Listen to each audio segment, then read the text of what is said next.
Hello everyone, आपका एक नए व्लॉग में स्वागत है। ये मेरा सेकंड यूट्यूब चैनल है। इस चैनल का नाम है IAS जीता व्लॉग। बहुत से लोग कमेंट कर रहे थे कि मेरा व्लॉग वाले जो चैनल है यूट्यूब चैनल, उस पर वीडियो क्यों नहीं आ रहा है करके। तो मैंने सोचा कि आज मैं जो है अपने खेत आया हुआ हूँ और सोचा कि इस पर ही व्लॉग वीडियो बना दूँ और कुछ जानकारी, जो चीज़ें इंपॉर्टेंट जानकारी है उसको भी दे दूँ मैं। ठीक है, आप देख सकते हैं इधर धान का जो है फसल लगा हुआ है और ये जो वेराइटी है कावेरी 90-90 वैरायटी है। बहुत ही बेहतरीन धान है और इस पर्टिकुलर एरिया के लिए बहुत ही बेहतरीन वैरायटीज है कावेरी 90-90। ठीक है, चलो थोड़ा सा मैं आपको इसकी जानकारी दे देता हूँ। हालांकि मैं जानकारी देने के लिए बहुत छोटा हूँ, लेकिन जो मैं हमेशा अपनी वीडियो में प्रयास करता हूँ कि बेहतरीन नॉलेज आपको दूं, जो स्पेशल मैं गवर्नमेंट एग्जाम की जो दृष्टिकोण से महत्वपूर्ण है उन चीज़ों को आपको शेयर कर देता हूं। खासतौर पर जो एग्रीकल्चर वाले जो स्टूडेंट रहते हैं उनको भी थोड़ा जानकारी मिल जाएगी। या फिर आप यूपीएससी या कलेक्टर के एग्जाम दिलाते हैं, अगर आप प्रीलिम्स निकाल लेते हैं, फिर आप मेंस ऑप्शनल में अगर एग्रीकल्चर लेते हैं, तो ये अभी धान की फसल है, पीछे आप देख सकते हैं अरहर की फसल है, जस्ट बगल में शुगर केन की फसल है।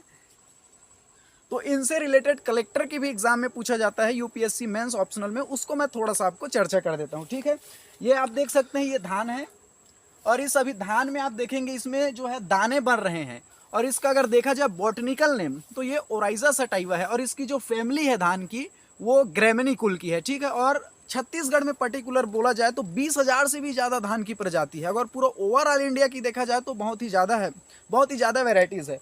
और पूरे भारत में अगर मैं बात करूं धान की फसल को लेकर के, तो पश्चिम बंगाल जो है सबसे ज़्यादा चावल जो है पश्चिम बंगाल में होता है। ठीक है, उसके बाद आप देखेंगे पंजाब है, हरियाणा है, उत्तर प्रदेश है, इन सभी स्टेट में जो है धान की फसलें बहुत ज़्यादा होती है। ठीक है, और पूरे भारत में देखा जाए तो लगभग 80% जो जनसंख्या है वो जो है कहीं ना कहीं चावल का सेवन करती है। और सबसे ज़्यादा जो प्रोडक्शन भी अगर देखा जाए तो चावल की खेती ही पूरे इंडिया में होती है। ठीक है, और इस धान में अगर देखा जाए तो सबसे ज़्यादा अगर देखा जाए जो कीट हैं, जैसे कि गंधी बग एक कीट होता है, बहुत ही इनके लिए हानिकारक होता है। इसका जो गवर्नमेंट एग्जाम में पूछा जाता है, चाहे आप यूपीएससी मेंस ऑप्शनल में जाए या फिर आप एग्रीकल्चर स्टूडेंट है, तो वहाँ पर आप देखेंगे कि इसमें एक जो है टुंगरू डिजीज होता है, टुंगरू वायरस के द्वारा एक टुंगरू डिसीज होता है।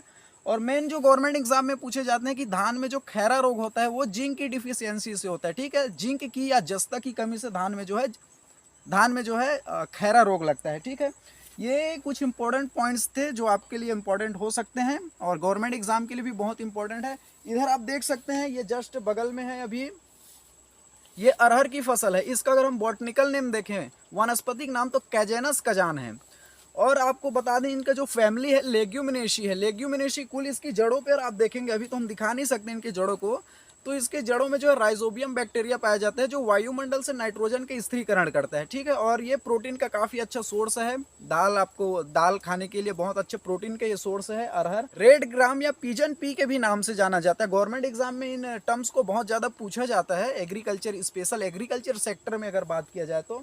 और इसमें अगर डिसीज की बात करें रोग, तो स्टेलिटी डिसीज होता है, यानी कि बंजर रोग। इसमें पत्तियां खूब लगती है लेकिन फूल नहीं लगते, और जब फूल लगेंगे ही नहीं तो फिर दाना बनेंगे ही नहीं, तो इसे हम बोलते हैं स्टेलिटी रोग। ये अरहर का सबसे बहुत ही फेमस डिजीज में से एक है, बंजर रोग।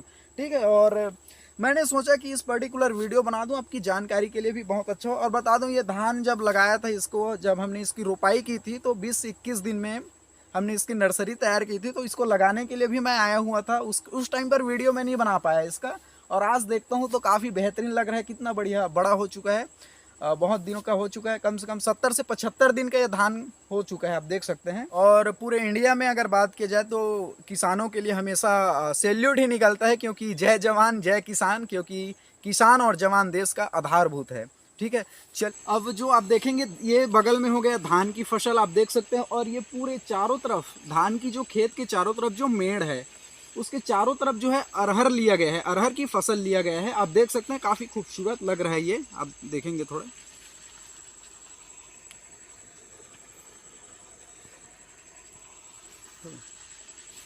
आप देखेंगे जस्ट ये बगल के खेत में, हमारा ही ये खेत है, इसमें गन्ने की फसल लगी हुई है। और आपको बता दूं गन्ने के बारे में थोड़ा सा, इसका जो बॉटनिकल नेम है सैकरम ऑफिसिनेरम है। और इसके जो फैमिली की बात करूं तो ग्रेमिनी कुल की फैमिली है। ठीक है, और गवर्नमेंट एग्जाम में डायरेक्टली ये क्वेश्चन पूछे जाते हैं कि गन्ने का वानस्पतिक नाम क्या है, तो सैकरम ऑफिसिनेरम है। यहाँ पर जो फसल है उसके बारे में थोड़ा सा जानकारी दे रहा हूँ। और गन्ने की फसल का अगर देखें तो ये क्रॉस पॉलिनेशन है, यानी कि पर परागण होता है इसमें। और ये C4 प्लांट की पौधा है, आपको ध्यान में रखना है। C4 plant directly government exam में पूछे जाते हैं और मैं हमेशा प्रयास करता हूँ कि आपको अपनी वीडियो के माध्यम से एक नॉलेज ही दूँ। C4 प्लांट है और क्रॉस पॉलिनेशन क्रॉप है ये, ठीक है।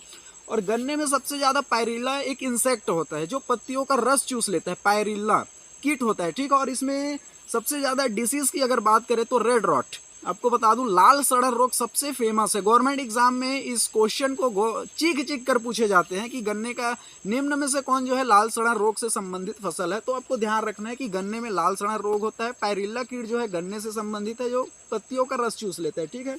और इसमें एक और डिसीज होता है ग्रासी सूट करके, तो जो नीचे जड़ होती है वो गन्ने की फसल जो है घास जैसी हो जाती है, जिसे ग्रासी सूट डिजीज के नाम से जाना जाता है, ठीक है। और आपको ध्यान में रखना भी ये गन्ने का फसल में जो इसका सरकरा है, सरकरा की मात्रा भी मैच्योरिटी इसमें नहीं है, लेकिन मैच्योरिटी चेक करने के लिए ये पका है कि नहीं पका है, गन्ने का रस अच्छा मीठा है कि नहीं हुआ है, इसके लिए एक मीटर आता है जिसे हैंड रिफ्रैक्ट्रोमीटर कहते हैं, ठीक है। हैंड रिफ्रैक्ट्रोमीटर मीटर के नाम से जाना जाता है उसे, ठीक है। और अभी इसमें कहीं ना कहीं शर्करा की मात्रा कम है और अभी उतना मीठा नहीं है इसकी जो गन्ने का रस है, ठीक है। ये 2 इम्पोर्टेंट फैक्ट्स थे, मैंने आपको बता दिया। और यहाँ पर जो फसल थी उसके बारे में मैंने जानकारी आपको दे दी है, ठीक। आई होप आपको बहुत अच्छी नॉलेज भी मिला होगा, ऐसा मैं आशा करता हूँ।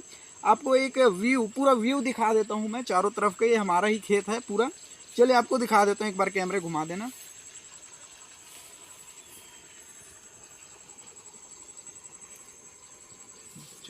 चलिए अब अगले चलते हैं धान के खेत में। आपकी धान की फसल में सबसे ज़्यादा पानी की ज़रूरत होती है, गन्ने को भी सबसे ज़्यादा पानी की ज़रूरत होती है और केला के फसल को भी सबसे ज़्यादा पानी की ज़रूरत होती है। अभी इसमें हमारा ही ट्यूबवेल है, प्लाट में ट्यूबवेल है, उसमें धान के ही खेत में पानी चल रहा है। चलिए वहाँ पर चलते हैं और वहाँ पर आपको ट्यूबवेल को भी हम अपना दिखाते हैं।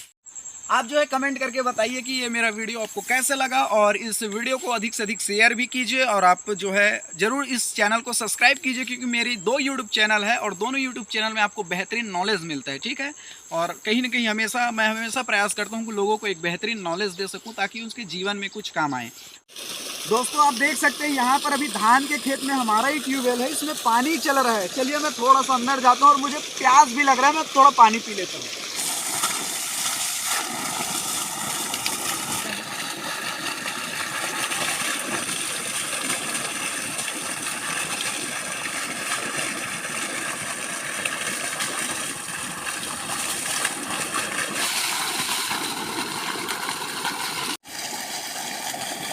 हेलो दोस्तों, आपको ये वीडियो कैसा लगा कमेंट करके जरूर बताइएगा और मेरे चैनल को सब्सक्राइब जरूर कर दीजिए।